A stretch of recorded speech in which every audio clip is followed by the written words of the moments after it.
Hello friends, नमस्कार। स्वागत है आपका एग्जाम पेज बाय कंचन सर के इस यूट्यूब चैनल में। इस वीडियो में हिंदी के 30 इंपॉर्टेंट क्वेश्चन का एनालिसिस है जो किसी भी एग्जाम जैसे TET, super TET, KVS, TGT, UP लेखपाल आदि प्रतियोगी परीक्षाओं के लिए बहुत ही इंपॉर्टेंट है। क्वेश्चन का पैटर्न और कंटेंट एकदम एग्जाम में छपने वाले क्वेश्चन की तरह ही है। एक एक प्रश्न को पढ़ना तथा ऑप्शन के अकॉर्डिंग आपको इनके आंसर को कमेंट बॉक्स में लिखना है। वीडियो को लास्ट तक देखना है और अपनी तैयारी का लेवल इंप्रूव करना है। आपके अगर सही आंसर्स का स्कोर 25+ है तो आपकी तैयारी का स्तर अच्छा है। क्वेश्चन पेज में सरल और कठिन दोनों तरह के प्रश्नों को लिया गया है। जो प्रश्न आपको नए लगे उनको नोट डाउन करेंगे तथा स्क्रीनशॉट के माध्यम से दोबारा समझने की कोशिश करेंगे। इन प्रैक्टिस सेट को लगातार अटेंड करने से आपकी तैयारी का स्तर एकदम बेहतर हो जाएगा और आप आने वाले एग्जाम्स को क्रैक कर अपनी एक सीट अवश्य निश्चित कर पाएंगे। वीडियो को लाइक करेंगे, अगर सब्सक्राइब न किया हो तो सब्सक्राइब करेंगे और नोटिफिकेशन बेल ऑन करेंगे। आइए शुरुआत करते हैं क्वेश्चन नंबर 1 से। क्वेश्चन नंबर 1 है, स्वर संधि कितने प्रकार की होती है? ऑप्शन ए है 2, ऑप्शन बी है 3, ऑप्शन सी है 4, ऑप्शन डी है 5। आपकी जो स्वर संधियाँ होती हैं वो 5 प्रकार की होती हैं। 5 प्रकार से इनको कहा जाता है। तो इस तरह से स्वर संधि का प्रकार 5 होता है। नेक्स्ट क्वेश्चन है क्वेश्चन नंबर 2, निम्नलिखित में से कौन सा शब्द तत्सम शब्द नहीं है? ऑप्शन ए है पक्ष, ऑप्शन बी है वायु, ऑप्शन सी है साईं, ऑप्शन डी है राजा। पहले ही आपको बताया गया होगा, आपने पढ़ रखा होगा पहले से, कि जिन शब्दों में चंद्र बिंदी इस तरह का होता है तो तत्सम पहचानने, तत्सम और तद्भव पहचानने का सबसे बढ़िया तरीका ये है। तो इस तरह से आपका सी ऑप्शन सही हो जाए, क्योंकि जिनमें चंद्र बिंदी होती है वो जनरली सारे शब्द तद्भव ही होते हैं। नेक्स्ट क्वेश्चन है क्वेश्चन नंबर 3, चा, छा, जा और झा इनका उच्चारण स्थान कहाँ पर है? तो ये आपको पिछले वीडियो में भी बताया गया था कि देखिए एक ट्रिक है आपके पास KTM 2। तो इस ट्रिक से आप क्या करते हैं, जो आपके पंचमाक्षर हैं, जो वर्ण हैं, उनमें से आप ये तुरंत पता कर लेंगे कि इनका कौन सा उच्चारण स्थान है। जैसे के मीन्स कंठ होता है तो वहाँ पे का वाली लाइन, टी से चा वाली लाइन, यम में टा वाली लाइन, डी में ता वाले पंचमाक्षर और ओ में पा वाले पंचमाक्षर आते हैं। अब आपका पूछा गया चा, छा, जा का उच्चारण स्थान क्या है? तो चूंकि चा के सामने टा है तो इस तरह से तालु यहाँ पे सही हो जाएगा। तो क्वेश्चन नंबर 3 का ऑप्शन नंबर सी एकदम सही हो जाएगा। नेक्स्ट क्वेश्चन नंबर 4, निम्नलिखित में से कौन सा तद्भव नहीं है? ऑप्शन ए है पंख, ऑप्शन बी है अक्षर, ऑप्शन सी है कार्य और ऑप्शन डी है आज्ञा। इंपॉर्टेंट क्वेश्चन है, इसको आपको बताना है कौन सा तद्भव नहीं है। तो आपका देखिए जो अक्षर शब्द है वो आपका तद्भव है, इसमें पूछ रहा है तद्भव नहीं है, तो जो अक्षर है वो आपका तत्सम है, कार्य आपका तत्सम है, डी आज्ञा आपका तत्सम है, लेकिन जो आपका पंख है ये जो है तद्भव है। इस तरह से इसमें कह रहा है कि कौन सा शब्द तद्भव नहीं है। चलिए फिर से इसको देख लेते हैं। इसमें लगता है थोड़ा सा एरर है प्रिंटिंग। देखिए ये इसमें नहीं पूछा, इसमें कह रहा है कौन सा शब्द तद्भव है। इंपॉर्टेंट क्वेश्चन है, आप इसको देखेंगे। अक्षर, कार्य और आज्ञा ये तीनों जो है आपके तत्सम हो जाएंगे और जो आपका पंख है वो आपका तद्भव शब्द है। तो यहाँ पे जो नहीं है वो उसको काट देंगे, ये टाइपिंग एरर है। इस तरह से आपका क्वेश्चन नंबर 4 का ए ऑप्शन सही हो जाएगा। नेक्स्ट क्वेश्चन नंबर 5, कह रहे हैं कि मृग नयन में समास है। आपको मृग नयन का समास बताना है। ऑप्शन ए है अव्ययी भाव समास, ऑप्शन बी है कर्मधारय समास, ऑप्शन सी है तत्पुरुष समास, ऑप्शन डी है द्वंद्व समास। तो मृग नयन बहुत ही सिंपल है, इसको आप ऐसे देखेंगे, मृग नयन यानी जिसके नयन मृग जैसे हों। तो इसमें नयनों की क्या बताई गई है? नयन की इसमें विशेषता बताई गई है। और जिस समास में विशेषता और विशेषण होता है वो समास आपने पढ़ रखा होगा, वो समास किसके साथ चला जाता है? कर्मधारय समास के साथ चला जाएगा। तो इस तरह से आपका मृग नयन में समास कर्मधारय एकदम सही हो जाएगा। Option number B question number 5 का सही हो जाएगा। नेक्स्ट क्वेश्चन है, कौन सा शब्द विष्णु का पर्यायवाची नहीं है? इंपॉर्टेंट क्वेश्चन है। देखिए जो नहीं कंटेंट वाले क्वेश्चन हैं उनको आपको विशेष ध्यान देना है, क्योंकि एग्जाम में भी आप यही गलती करके चले आते हैं। तो यहाँ पे कह रहा है कि विष्णु का पर्यायवाची नहीं है। तो केशव तो अर्जुन इनको कहते ही थे। चक्रपाणी जिसके हाथ में चक्र हो उसको विष्णु कहा गया। दामोदर ये तो पता ही है आपको, जब कृष्णा अवतार में इनकी माँ यशोदा ने उसमें से बांध दिया था खल से, तो ये दामोदर कहलाए, यानी जिसके उदर में रस्सी बंधी हो, दैट कॉल्ड दामोदर। तो इस तरह से ये तीनों विष्णु के पर्यायवाची हैं, लेकिन इसमें पूछ रहा नहीं है, तो मुक्त पुरुष एकदम सही हो जाएगा। नेक्स्ट क्वेश्चन, क्वेश्चन नंबर 7, निष्कलुष का सही विलोम शब्द चयन करिए। इंपॉर्टेंट क्वेश्चन है ये भी, आपको देखना है ऑप्शंस के हिसाब से, कुख्यात, कृतघ्न, कलुष या कड़वा। तो आपका इसमें ऑप्शन नंबर सी एकदम सही हो जाएगा, निष्कलुष का सही विलोम शब्द कलुष हो जाएगा। नेक्स्ट क्वेश्चन है क्वेश्चन नंबर 8, अभिज्ञ अनभिज्ञ शब्दों का सही अर्थ बताइए। ऑप्शन ए है अज्ञान ज्ञानी, ऑप्शन बी है ज्ञानी या पढ़ना, ऑप्शन सी जानकार न जानकार, ऑप्शन डी है गम अगम। तो इसमें जो है अभिज्ञ मीन्स क्या होता है भाई, जानकार, और अनभिज्ञ मीन्स होता है न जानकार। तो आपका ऑप्शन नंबर सी एकदम सही हो जाएगा। नेक्स्ट क्वेश्चन है, जो आंखों के सामने हो उसके लिए एक शब्द बताइए। ऑप्शन ए है सामाजिक, ऑप्शन बी है प्रत्यक्ष, ऑप्शन सी है सुलभ और ऑप्शन डी है गवाह। आपका आंसर आ गया होगा। इसमें जो है आंखों के सामने जो घटना घटित हो, जो देखना हो, जैसे किसी ने देखा है तो उसको तो गवाह कहेंगे, लेकिन यहाँ पे पूछ रहा है जो आंखों के सामने हो उसको प्रत्यक्ष कहा जाता है। ना प्रत्यक्ष को प्रमाण की क्या आवश्यकता है, इस तरह की कहावतें और लोकोक्तियाँ भी हैं। तो इस तरह से क्वेश्चन नंबर 9 का ऑप्शन नंबर बी सही हो जाएगा। नेक्स्ट क्वेश्चन है, निम्नलिखित में से कौन सा वाक्य अशुद्ध है।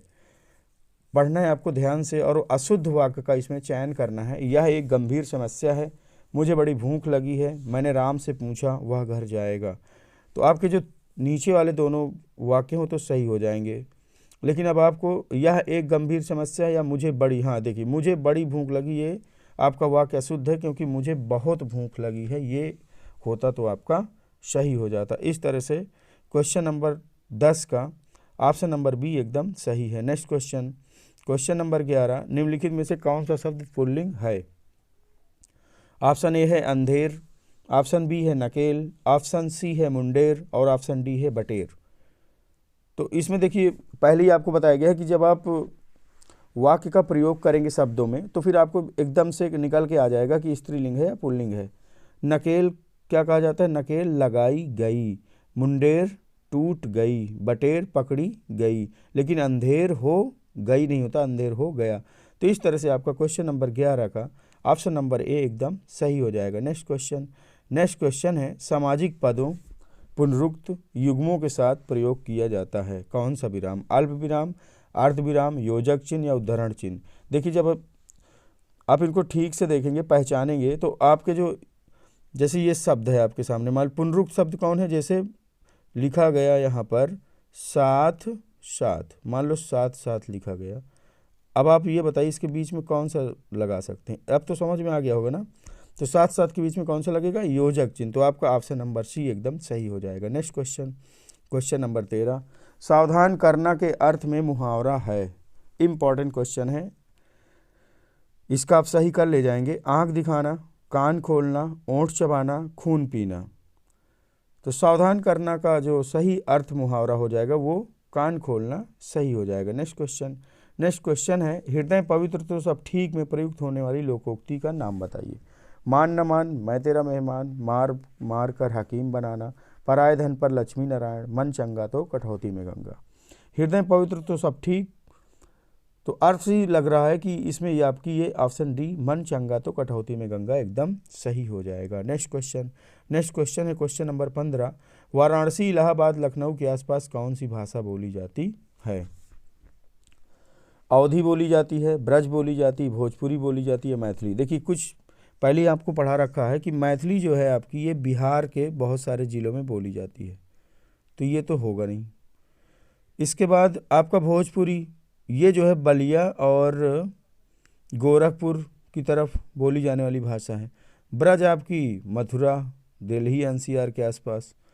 अब इसमें कौन सा बच रहा, अवधी भाषा जो है वाराणसी, इलाहाबाद, लखनऊ के आसपास बोली जाती है। नेक्स्ट क्वेश्चन नंबर 16, शुद्ध वर्तनी का चयन करिए। शुद्ध वर्तनी का चयन करना, देखिए पढ़ने में सब एक जैसे हैं, लेकिन इसमें एक ही शुद्ध है, बाकी 3 अशुद्ध हैं। तो आपका जो शुद्ध वाला शब्द हो जाएगा वो ऑप्शन नंबर ए सही हो जाएगा। ऋषि होता है, ऑप्शन डी नहीं होगा क्योंकि ऋषि नहीं होता बल्कि ऋषि होता है। नेक्स्ट क्वेश्चन है, निम्नलिखित में से कौन सी रचना किशोरीलाल गोस्वामी की है।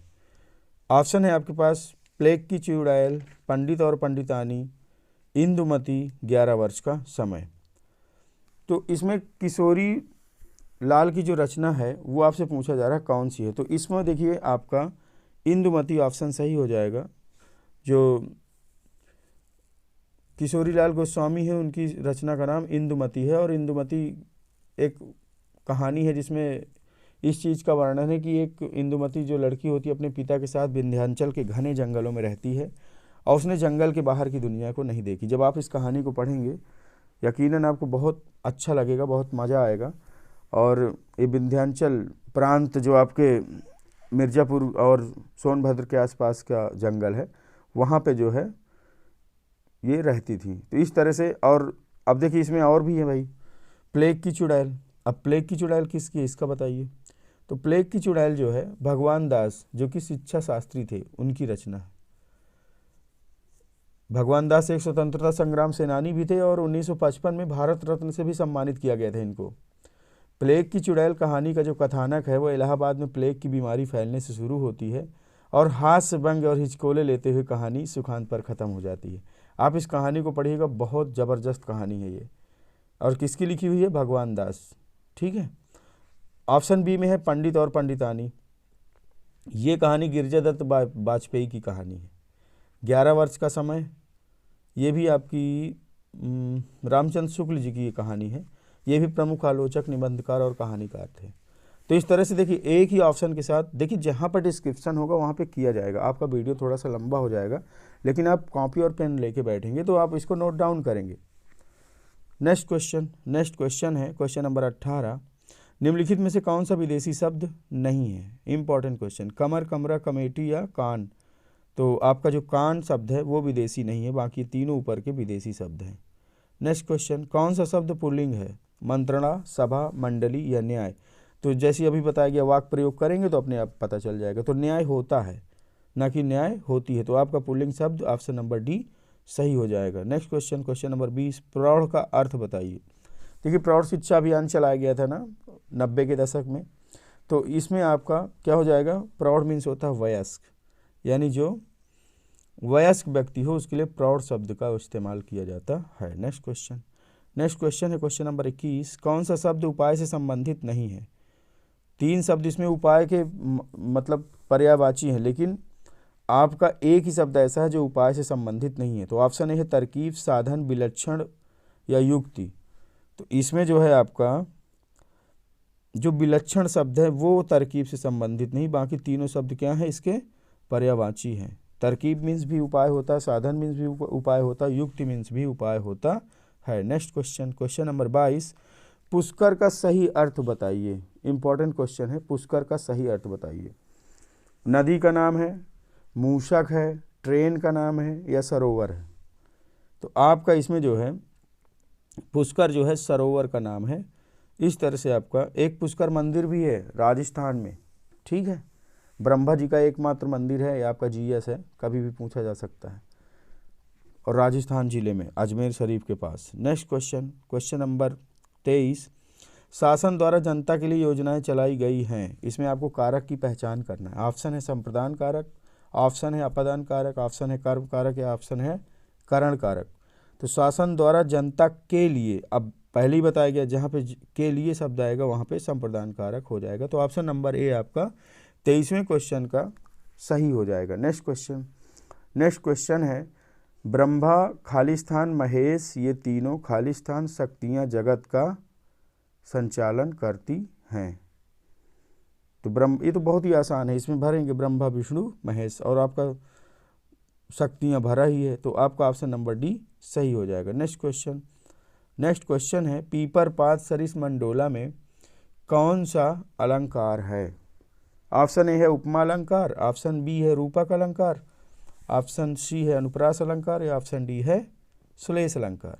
तो पीपर, पात, सरिस, सरिस मीन्स क्या होता है भाई? सरिस माने मतलब जैसा, उसके जैसा। तो यहाँ पर चलिए इसको ऐसे देखेंगे, यहाँ देखिए मन उपमेय है, पीपर पात उपमान है, सरिस वाचक शब्द है और डोला साधारण धर्म है। तो जब किसी व्यक्ति वस्तु की तुलना अन्य व्यक्ति या वस्तु से की जाती है तो उपमा अलंकार हो जाता है। अच्छा, कुछ परीक्षाओं में पूछा गया था पीपर पात सरिस मंडोला, और इस लाइन को पूरा जैसे करने के लिए तो ऐसे ये किसकी रचना है? तो ये जो है गोस्वामी तुलसीदास जी की रचना है और अयोध्या कांड यानी रामचरितमानस के अयोध्या कांड से ली गई है। अस मन गुनहि राव नाही बोला, पीपर पात सरिस मंडोला। ठीक है, मतलब मन ही मन में कुछ राजा सोच रहे हैं, लेकिन उनका मन जो है बार बार पीपल के पत्ते की तरह उनका मन डोल रहा है। ठीक है, जैसे थोड़ी सी भी हवा चलती है ना तो पीपल का पत्ता हिल जाता है, उस तरह से इसमें मन के लिए है, जैसे आपका मन हिलता डुलता रहता है ना कुछ आप सोचते रहते हैं। तो इस तरह से पीपर पात सरिस मंडोला में कौन सा अलंकार है? तो आपका ऑप्शन नंबर ए उपमा अलंकार एकदम सही हो जाएगा। नेक्स्ट क्वेश्चन है, इसमें भी फिल इन द ब्लैंक्स है, तो आपको भरना है। कह रहे हैं सियार का गुण स्वभाव, तो बताइए भाई कैसा होता है? तो इसमें जो है बी ऑप्शन सही हो जाएगा, धूर्तता चालाकी भरा जाएगा। स्वभाव धूर्तता और चालाकी होता है। नेक्स्ट क्वेश्चन नंबर 27, किंचित शब्द का तद्भव रूप चयन कीजिए। तो किंचित मीन्स आपका कुछ हो जाएगा, थोड़ा हो जाएगा, लेकिन हो जाएगा या परंतु। तो किंचित का जो सही हिंदी का शब्द है वो आपका कुछ सही हो जाएगा। नेक्स्ट क्वेश्चन है क्वेश्चन नंबर 28, झूठा सच के लेखक कौन है? ऑप्शन ए है यशपाल, ऑप्शन बी है कबीरदास, ऑप्शन सी है विष्णु प्रभाकर और ऑप्शन डी है मैथिली शरण गुप्त। तो आपका जो झूठा सच है वो देखिए एक उपन्यास है और इसमें भारत का जब विभाजन हुआ था उस समय की घटना है। दोनों देशों के राजनैतिक आर्थिक समस्या को बहुत ही अच्छे से उजागर किया है यशपाल जी ने। वैसे यशपाल जी को दूसरा प्रेमचंद भी कहा जाता है, क्योंकि प्रेमचंद की तरह की ही कहानियाँ थी इनकी और बहुत ही बेहतरीन तरीके से उन्होंने लिखा है। झूठा सच कहानी किसकी है? यशपाल जी की। आपने इनकी एक एकांकी भी पढ़ा होगा, यशपाल जी का पर्दा कहानी पढ़ी होगी आपने जब हाई स्कूल इंटर किया होगा। ठीक है, तो इस तरह से बहुत ही ज़बरदस्त उपन्यास है इनका, विस्तृत बहुत ही बृहद उपन्यास। और इसका जो मेन पात्र चरित्र है ना वो आपका तारा है। तो आपकी जो गदर मूवी है ना, देखा होगा आपने, तो जो इसमें भारत विभाजन तारा सभी मिलते हैं यानी। ठीक है, जब आप इसको पढ़ेंगे तो बहुत मज़ा आने वाला है। तो इस तरह से क्वेश्चन नंबर 28 का जो है आपका यशपाल सही हो जाएगा। झूठा सच के लेखक कौन है? यशपाल जी। नेक्स्ट क्वेश्चन है, पायो जी मैंने राम रतन धन पायो, पंक्ति में कौन सा अलंकार होगा? ये भी इंपॉर्टेंट क्वेश्चन है। देखिए, जब अलंकार में इतनी ज़्यादा करीबी ला दी जाती कि उपमान से उपमे का कोई फर्क ही नहीं रहता और जनरली इस तरह की लाइन लगाई जाती है यहाँ पे, राम रतन। तो कह रहे हैं यहाँ पे राम रतन धन पायो, तो आपको समझ में आ गया होगा यहाँ पे जो है आपका ऑप्शन नंबर सी रूपक अलंकार हो जाएगा। ये भी मीराबाई की रचना है, पायो जी मैंने राम रतन धन पायो। नेक्स्ट क्वेश्चन नंबर 30, काफुर होना मुहावरे का अर्थ क्या होगा? ऑप्शन ए है बड़ा काम करना, ऑप्शन बी है गद्दार होना, ऑप्शन सी है भाग जाना या ऑप्शन डी है कलंकित होना। इंपॉर्टेंट है, काफुर होना का मतलब यहाँ पे भाग जाना होता है। इस तरह से आपके हिंदी के 30 क्वेश्चन पूरे होते हैं। वीडियो को लाइक करेंगे, देखिए लाइक तो कर ही दीजिएगा, सब्सक्राइब करेंगे अगर सब्सक्राइब ना किया हो चैनल को, और आप अपनी तैयारी इसी तरह बेहतरीन तरीके से करते रहेंगे। मिलते हैं अगले वीडियो में, तब तक के लिए नमस्कार।